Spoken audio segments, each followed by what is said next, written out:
Welcome back to the Kelly Counts Macros podcast. I'm Kelly, your coach and friend in this journey, and I'm so glad you're here today. If you're loving the podcast, make sure you hit follow, leave a review, and share it with a friend who might need some encouragement. And speaking of reviews, I have to take a second to thank you. Um, CM Needham 12 did an Apple review, and I so appreciate it. She says, love the podcast episode about the Weight Watchers program. I love the Weight Watchers episode.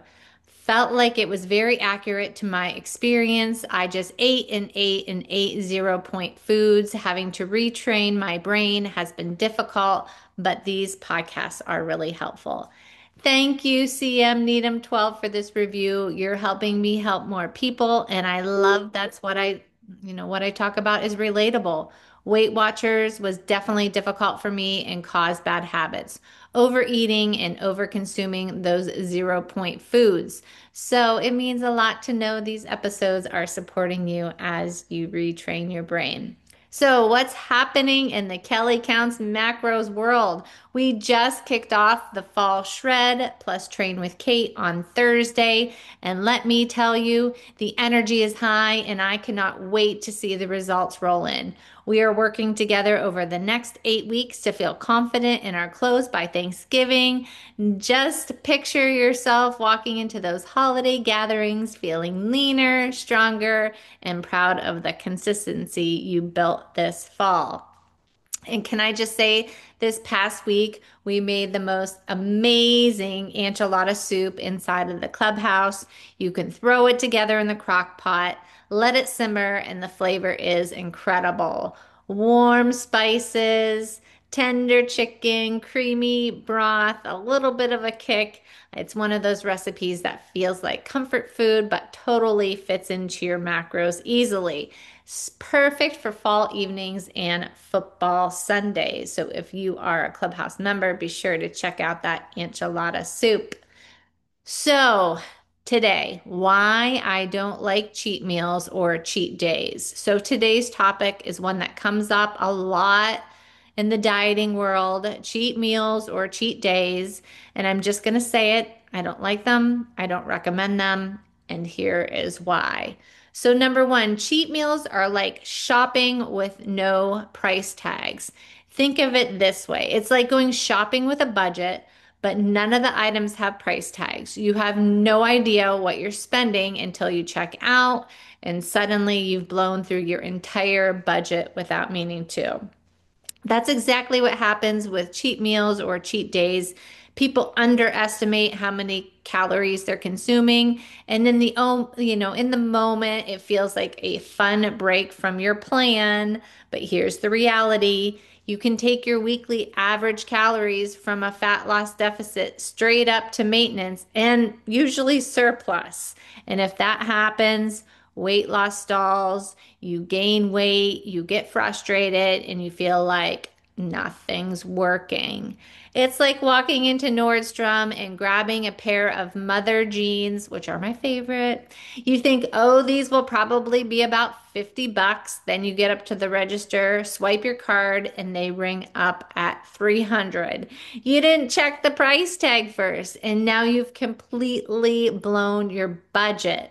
So that's exactly what happens when people approach a cheat meal without any tracking. They assume, oh, it's not that bad. But once the calories add up, it's way more than they ever imagined. Or just think about buying a car. Nobody in their right mind would go through all of the paperwork, sign their name, and then ask, so how much is this going to cost me? You always want to know the numbers before you commit.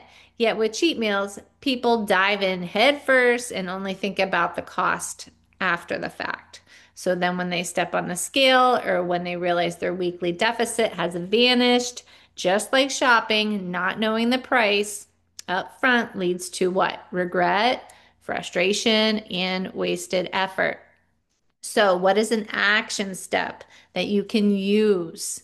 Instead of a cheat meal, pick one planned, fun meal that you pre-log in your tracker. If you're going out for pizza with your family, put it in the tracker first thing in the morning. Remember, I use My Macros Plus. I think it's super accurate. Then you build the rest of your day around it. That way you enjoy your food and still stay within your budget. The second, number two, yo-yo dieting, right? Starting over on Monday. Another huge issue with cheat days is the yo-yo cycle it creates. You overeat at one meal, then instead of moving on, you throw away the entire day or even the whole weekend. You say, I've already blown it. I'll just start fresh on Monday. But let's be honest, that's like overspending on one item and then saying, well, I've already wasted money. I spent all this money, so I might as well spend some more. You don't fix a problem by double downing on it. Okay. So maybe this is how it looks for you. Here's how it usually plays out. Friday night, you go out with the girls for happy hour. You tell yourself, I'll just have one glass of wine, but then the charcuterie board comes out and the apps and the nachos and the salsa, and you start nibbling. The conversation is flowing, you're laughing, you're having a great time.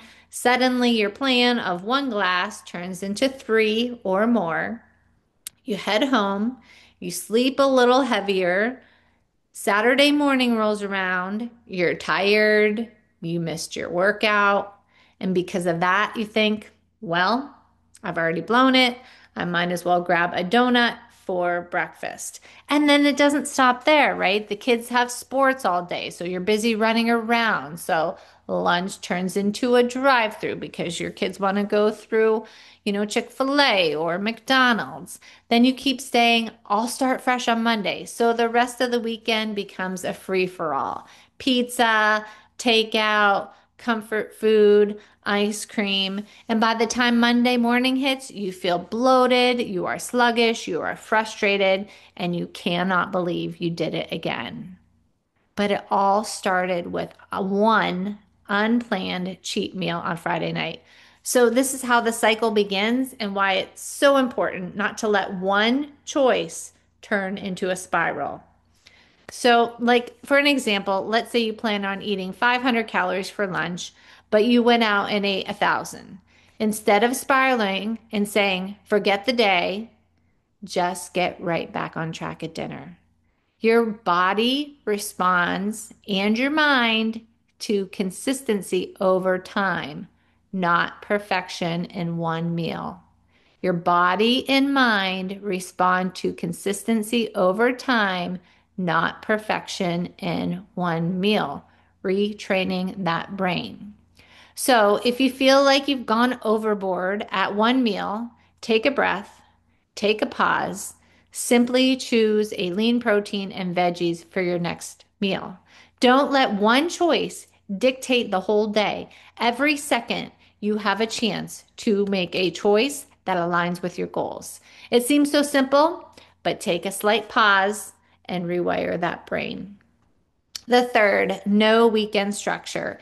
Here's another reason cheat meals backfire. You've got a solid plan, right? You plan for the weekdays, but you have no plan for the weekend.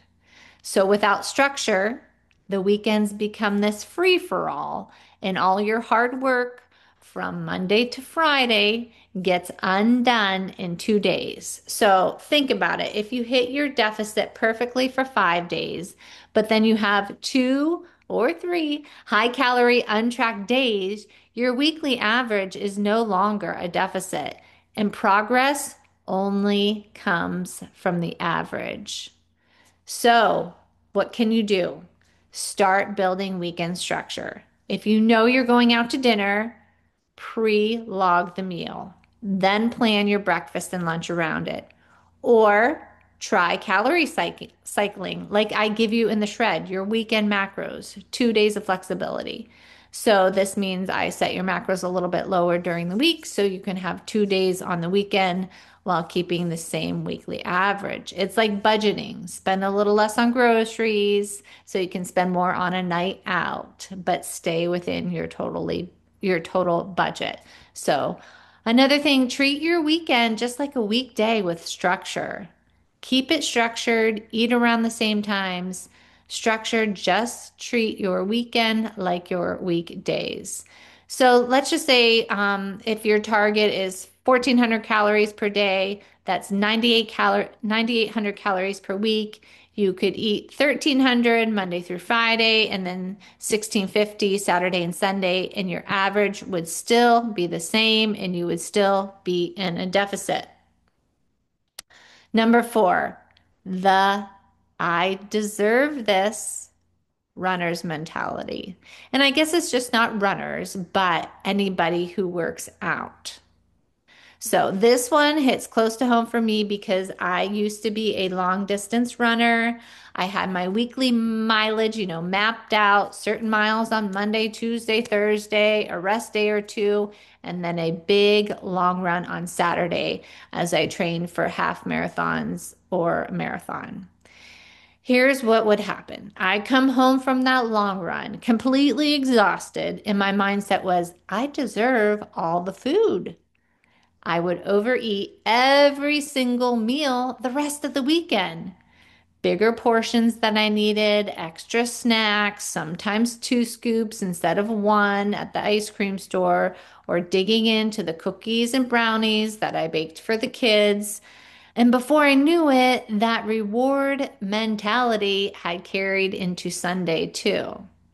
So if you're in that same camp of, I worked out, so I deserve this. I had a long run, so I deserve this. This is what I want to tell you. Fueling your body is not the same as overeating. Fueling means giving your body the nutrients and calories it needs to recover and get stronger, not stuffing it with food and carbs that leave you feeling sluggish and blah. That's exactly why I would run half marathons or marathons and still gain weight. I wasn't fueling. I was overeating. And maybe you found this to be true too. If you want to perform well and actually see results, you've got to get out of the I deserve this camp and start thinking about food as fuel, not a free for all. So, speaking of planning ahead, the crock pot dill roast inside of the Clubhouse membership is the perfect example of setting yourself up for success. It's hearty, flavorful, family friendly. You can make a big batch in the crock pot, portion it out, and have easy meals ready to go so that you are not overeating or caught, choosing a cheat meal. That's how you stay on track without feeling deprived. Plan for the comfort food. This Clubhouse crockpot recipe is one of the favorites, definitely a Clubhouse favorite. So, what we celebrated on Instagram this week, Charity Spinelli, check her video out. Her before and after at 52 years old is jaw dropping. Head over to my Instagram, follow me there so you don't miss anything. Kelly Counts Macros, counts with a K. You know, that's the goal, right? Sustainable, balance, freedom from that binge and restrict cycle. So let's ditch the cheat meals and the cheat days. They don't serve you. Instead, plan, pre-log, and use the strategies that I shared to fit life in without losing progress and getting frustrated that the scale goes up on Monday. Remember, we started the shred this week. So if you're in that, we are laser focused on feeling confident in our close by Thanksgiving. The next shred will be in 2025. If you're not in yet, you can still join my free Facebook community with my sister. All of our freebies, guides, resources are under the guides tab. That's where you will find all the tools to help you on your journey, even if you're not in the shred. I will put the link in the show notes. Thanks for hanging out with me today. Remember, you're always doing better than you think you are. Keep going, keep planning, keep building the consistency. And that will give you the results that you want. Until next time, bye bye.